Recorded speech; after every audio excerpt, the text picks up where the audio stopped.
Hello, everyone, and welcome to Slash Film Daily for Friday, March 29th, 2019. On today's episode, we're going to have the third and final installment of our Jordan Peele's Us spoiler discussion. This is Slash Film Editor-in-Chief Peter Soretta, and joining me on today's podcast is Slash Film Senior Writer Ben Pearson. Hey, what's going on? And writers Huatren Bui. Hey, everyone. And Chris Evangelista. Hello, folks.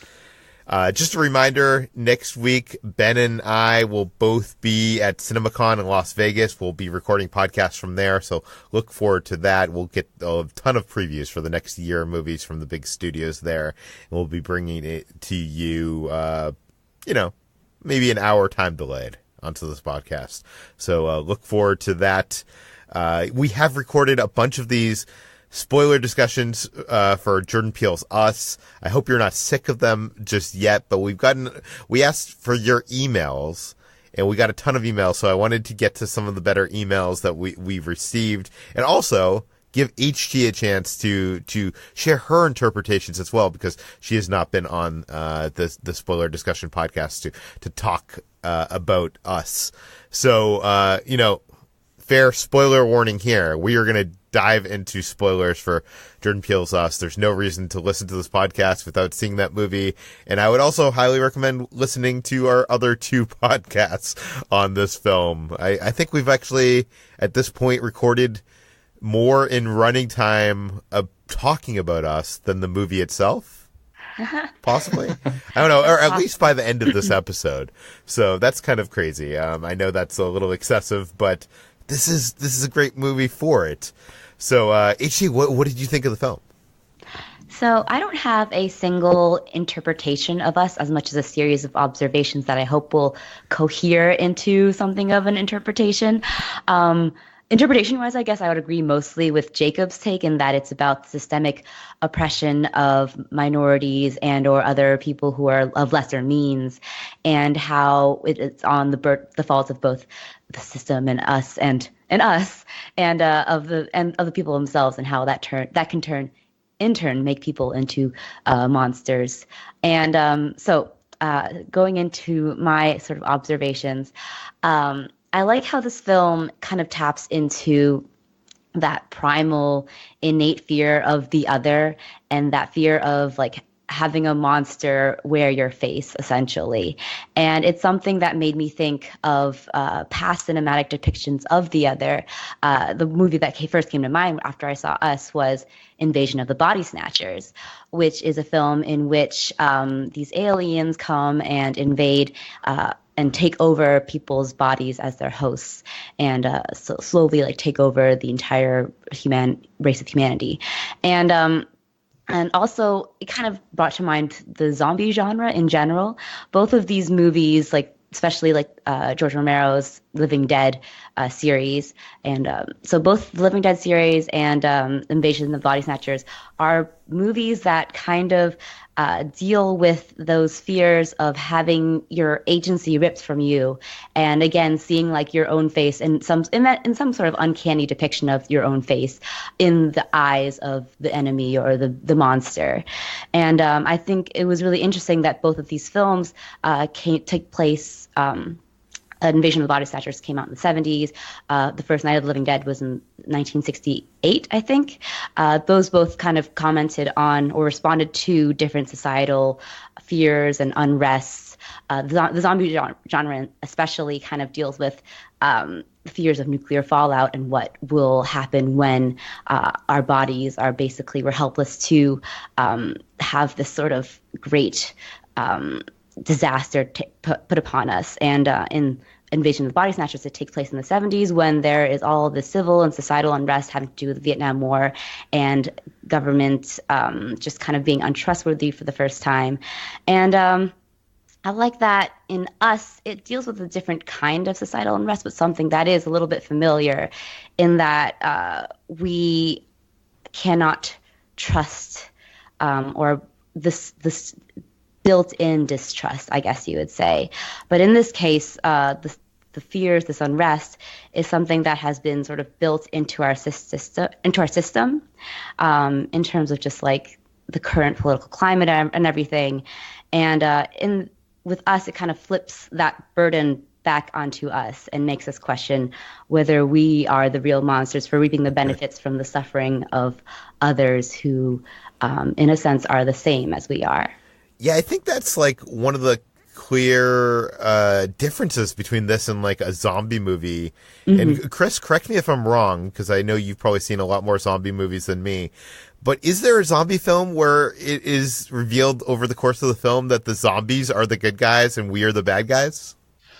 I mean, you could argue the later films in Romero's series, like Day of the Dead, makes a big point of making the humans look like absolute jerks, and even the Land of the Dead too makes a big deal of having Dennis Hopper plays this Donald Trump-inspired character who's just a complete jerk, and we're supposed to actually have sympathy for the zombies, but it is rare in most cases.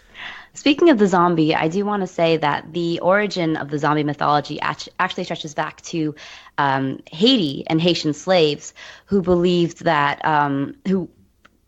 they would, when dying, would be released back to this kind of afterlife in which they'd be free.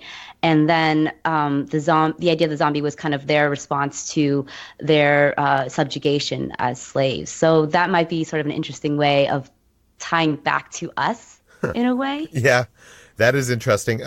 Chris, I know you listened to, there was this, Jordan Peele gave this in-depth spoiler interview on Empire Magazine's podcast, which I'll link in the show notes, but there's a couple of things in there that, observations you saw that you wanted to relay. Yeah, one thing he pointed out, which I feel almost like an idiot for not really catching, was, with the whole, they asked about the rabbits specifically, and Jordan Peele was talking about how he saw the film as sort of this like dark allegory for Easter, which again I feel like a dope for not really picking this up, but he the exact quote I wrote down, he said is, this movie is sort of a dark Easter. It is a rising of a Messiah after a metaphorical death of sorts. And that's a really neat thing. I love that idea. Like, Red, or I guess Adelaide, whatever one you want to call her, rises up from a metaphorical tomb, so to speak, and to almost start a religion, basically. Right, exactly, yeah, and that's a really neat thing. Some other things. And by the way, people are complaining on Twitter that basically Us is ruining Easter for them. Well, the rabbits and everything. Yeah. Some other stuff is he revealed that the official name of the underground world that we see is the Underpass. So if you want to give it an official name out there, people, that's what you should call it. And another thing he pointed out, which is something I actually said on the last spoiler discussion we had about this that I was on, was that, the big speech that Red gives at the end, where she's talking about how other humans created the tethered, and, it was part of this big government experiment and all that stuff. Jordan Peele says, basically that's not necessarily a true story. That's just something that character happens to believe, but there could be a chance that, that's not entirely accurate. And I love that, ambiguous nature of it, because like I said before, the only scene I don't like in the whole movie is that scene, because I don't like that they try to explain what's going on. And knowing that, even though that is an explanation scene, it may not even be true, that makes me feel much better about that scene as a whole. She is a bit of an unreliable narrator. I could totally see that. And that I wonder what the explanation would be if it's not what she relayed. Has anybody else here read any interesting articles or heard anything from Jordan Peele that could provide some insights? I read this article this morning from Jen Yamato at the LA Times that I think is worth reading for anybody who is listening to this, who's obviously seen the movie and cares enough about it to listen to our third spoilers discussion about it. There's a bunch of really good stuff in there. One of which is that Jordan Peele talks more specifically about the Underpass. He says, as far as the location where they come from, which is called the Underpass, I don't tell you how large and expansive it is. And in my mind, it is quite large and expansive. I won't give the borders, but there are means down there. And that, I guess, could speak a little bit to what we were talking about on the podcast yesterday about how he has the mythology in his head. He has answers for the practical questions that people are wondering about, and he just chose not to spell out everything in this movie and leave a little bit more up to interpretation. So it seems like he's certainly thought about how life functions down in the underpass. He also talks about how, let's see, his quote here is, "The realization that our villains in this are a cult or fanatics, and violent fanatics who are on a day-to-day level engaged in some sort of unimaginably crazy-seeming behavior was about the realization that you could say the same thing about the other world, about us, that we as Americans, as the United States, we are fanatics as well, and we are violent."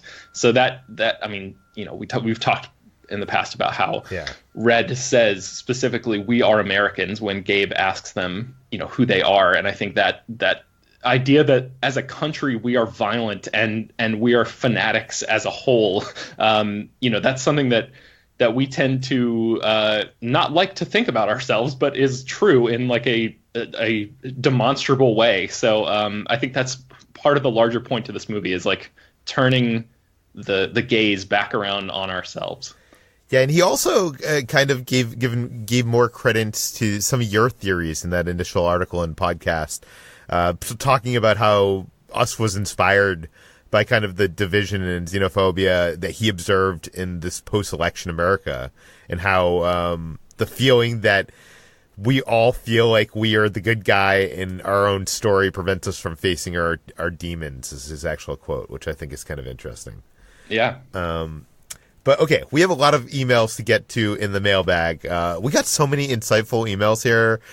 Some of them reaching quite a bit. Some of them very providing some very interesting insights. We can't get to them all, but we're going to try to get to some of the more interesting ones here. I'll first bring up one from Brian T. He found this on a Reddit thread, which I was unable to find, so I'm not sure. But we talked yesterday, on the last podcast, spoiler podcast, about how, the people from the, what is it, not underground, the underpass. The people from the underpass were all wearing one-handed gloves, like the Thriller t-shirt that she wins in the beginning of the movie. In that flashback, there's this thing on Reddit talking about the symbolism of Thriller, which I didn't really even make a connection here. But he says the Thriller music video plot kicks off with Dead rising from the underground and attacking Michael Jackson and his date. In the end, Michael Jackson and his date think that they're safe, but they get a look right at the camera with a creepy smile from Michael Jackson, revealing he's secretly one of the monsters, much like we get from Adelaide at the end of this film. That's so neat, because I know exactly what they're talking about, and that's another thing I feel like an idiot for missing, but that's really cool. Yeah, nice. I like that a lot. Yeah, he thought so much about the stuff he included in this film. He's just such a thoughtful filmmaker and creator. I feel like even though this isn't, sorry, do you want to go ahead or me? No, you go ahead. I was gonna say, even though this isn't the same genre, I feel like this is going to be like a Blade Runner situation, or even like The Shining, which is a horror situation where 20 years from now, people are going to be making documentaries about all the crazy theories they picked up about this movie, because it really is like The Shining, how there's so many different layers to so many different things in the movie, that there's stuff that, one of the things I thought was funny actually on that Empire podcast is Jordan Peele himself was there's stuff that he himself actually doesn't really remember, because there's just so much stuff in the movie. So yeah. I just love how detailed this movie is. Itchy, you were going to say something? Yeah, also that Michael Jackson tie-in with in the film kind of comes at a timely time, you know, with the documentary and everything, and how Michael Jackson in himself is not the person that we expected him to be, or rather is a monster of himself. So I thought that was just interesting timing to take place. Yeah. Brian also mentions, I think this is a more obvious comment, but the doppelgangers bore the scars from the actions of the people above them. This refers to the way we pass down our problems from upper class to lower classes, such as with climate change, mostly impacting poor communities while rich people can afford to avoid the the impacts of that, even though there's something they are causing to get worse. So, obviously the burns on the little boy doppelganger are because of him mirroring the our world version of him playing with the lighter toy. And obviously we saw, Elizabeth Moss's doppelganger cutting into her face, just like her real life version was, doing plastic surgery. So I think that's probably something we all probably saw here. Yeah, and there's something in here that I feel like maybe we should. I'm not sure if we were going to address this later in the podcast, but maybe we can just jump ahead to it right now, which is the notion of Jason, the little boy, potentially like burning the doppelganger version of himself. And I think we've all seen this theory floating up, and I don't remember if we talked about it in the previous spoiler episode or what, but that there could have been a switch made between those two characters. Peter, do you know what I'm talking about, right? Yes, that is actually what we are getting to in our next question from our next email from Jacob C, because we mentioned this on the last podcast, which, Ben, I don't think you were part of the last one. Is that correct? I can't remember. I can't keep up straight anymore. But Chris brought up this theory that's been going around online that when Jason goes missing on the beach and he sees that guy with the bloody hand, which, that is basically the doppelganger from the 11/11 guy, right? That he is replaced at that point, and that at the end of the movie there is a realization that look to Adelaide, or Adelaide, is because there's a recognition that, he is not the same kid. And we kind of like, as much as that theory was interesting at the time, it doesn't really make much sense, because if you had switched within that 1 day period, I think we would have noticed that Jason wasn't talking, and, it just didn't make much sense. But this letter actually comes from Casey N. from Utah, and they have a clarification about the theory of Jason actually being one of the tethered.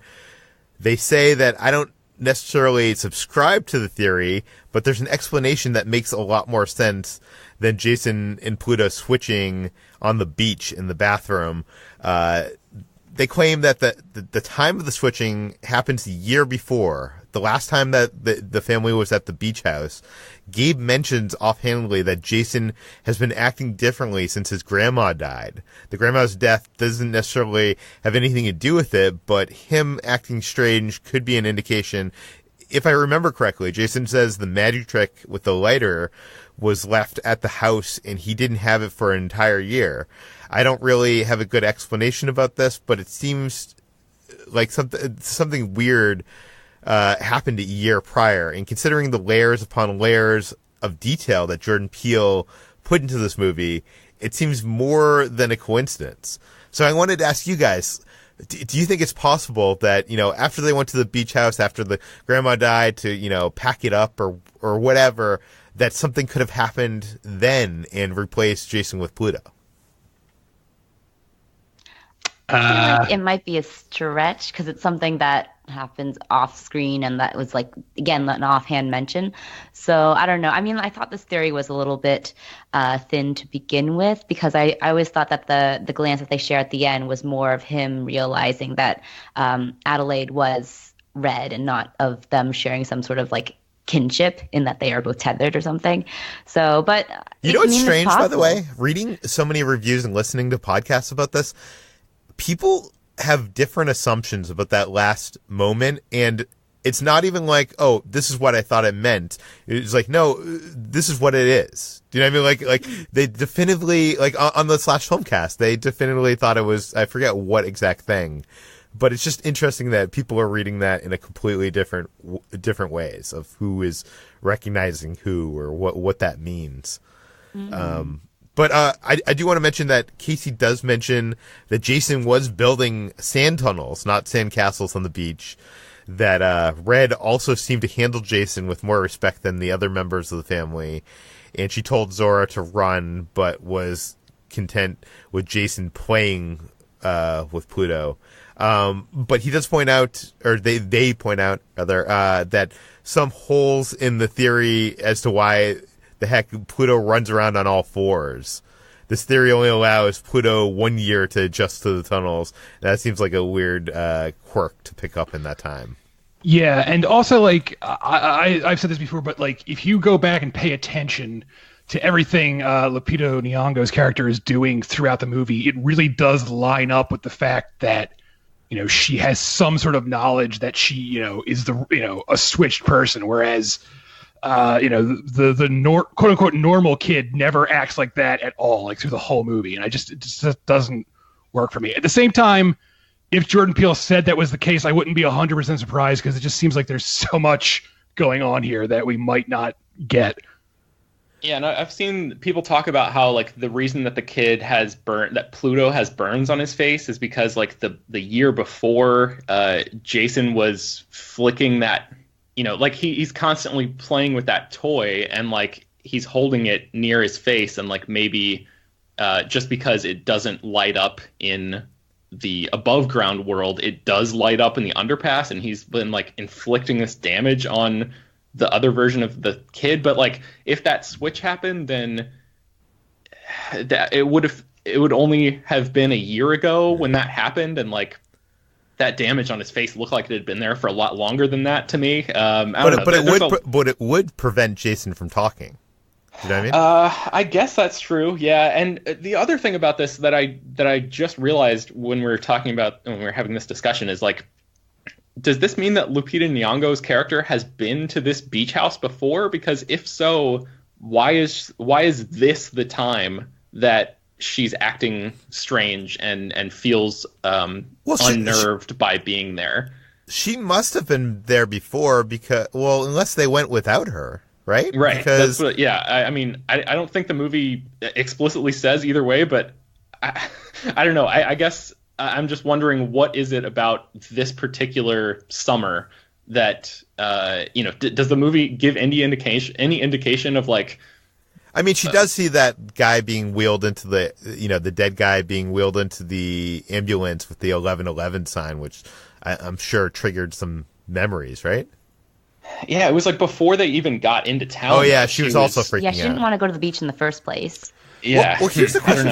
It's the beach itself she didn't want to go to, not the house. Yeah, the house she was fine with, but the beach itself was, because that was where the switch took place. Yeah. That's right. I guess that's true. I guess maybe the house is, like, just far enough away from the Santa Cruz boardwalk, and the boardwalk itself is the place of trauma. So that's probably right. I guess maybe in the past they just hadn't gone to that beach. I don't know. Yeah, there is a comment that, like, we have a beach in the backyard, and he's like, that's not a beach, that's a bay or something like that. Like, right. Making it, you know, obviously it's part of that have-nots concept.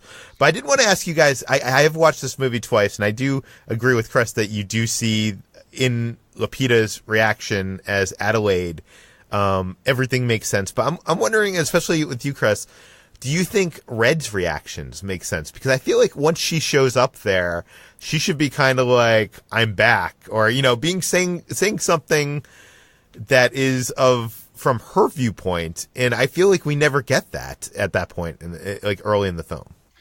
I think the best indication of that is that story she tells about, like, you know, the princess, and she gets to do all this stuff. And, like, at the time, I didn't really ascribe much, you know, weight to that story, but after, you know, the twist at the end, I went back and, like, replayed that story in my head, and, like, you know, when you look at it from a whole new angle, it is this, like, you know, moment when you're like, oh, this character is talking about how she had, like, everything stolen from her, basically, and this other person took her life. At the same time, I'm sure there's stuff I missed. Like, I really have to see this again, I'm probably gonna have to wait till Blu-ray because I won't have time. But I'm sure there's something else that gives it away.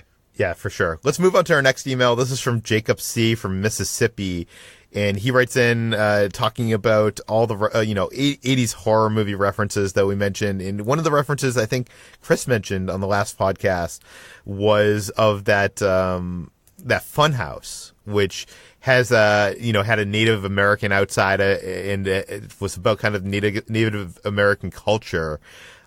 Jacob says that he started thinking about this more and thought that this movie may be trying to say, at least partially, about that part of America, about the sins that this country has buried.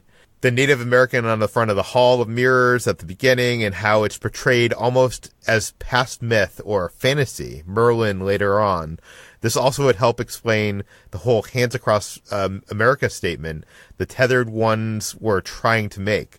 You can't stand across America and try to make a statement about something without the past and the sins you've committed linked to you, holding hands along with you. Any thoughts on that?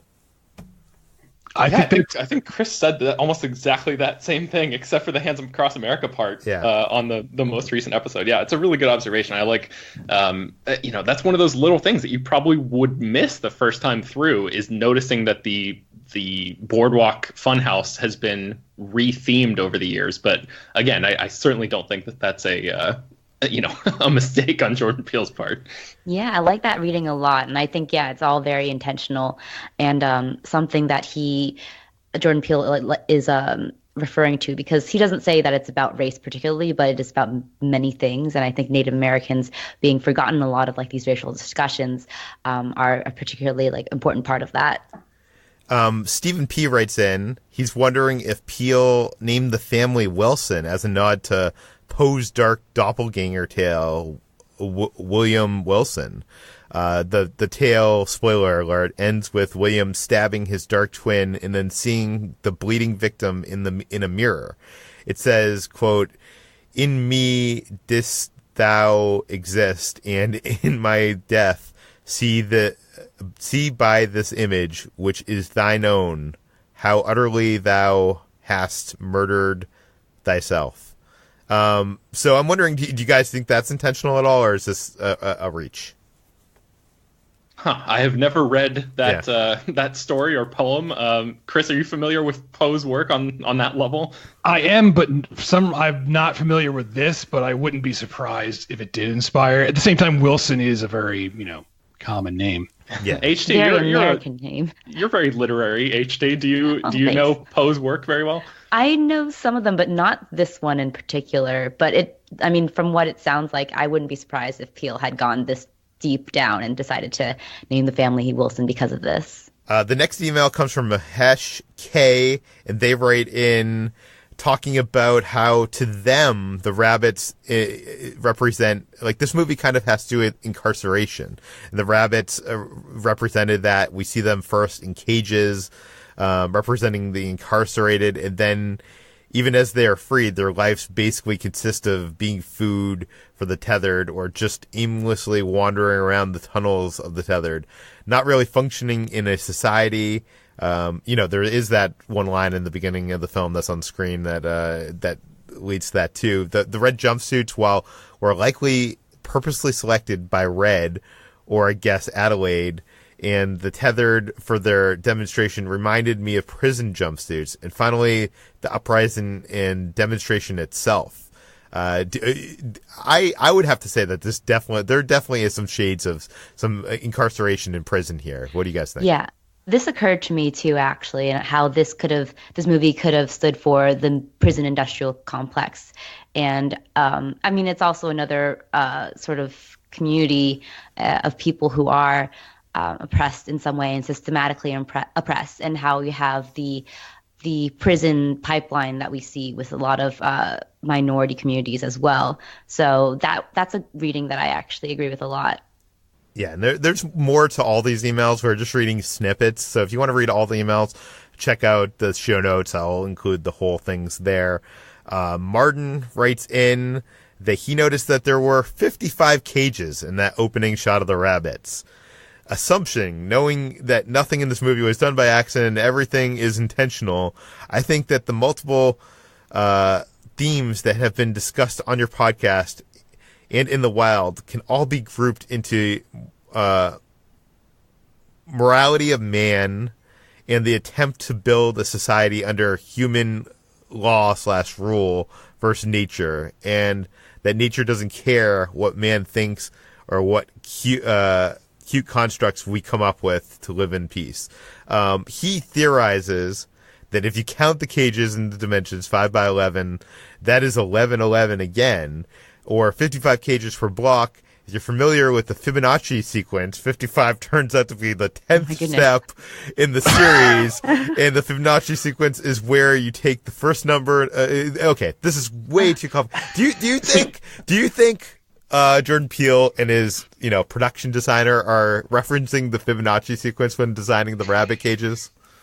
Oh man, I don't know. Like this feels exactly what I was talking about. Like there's that documentary Room 237, which is all about The Shining and all about these really out there theories, and that's what this movie is going to turn into, because this is definitely one of those theories where I have no idea how to prove this. I have no thoughts on this at all. I don't know.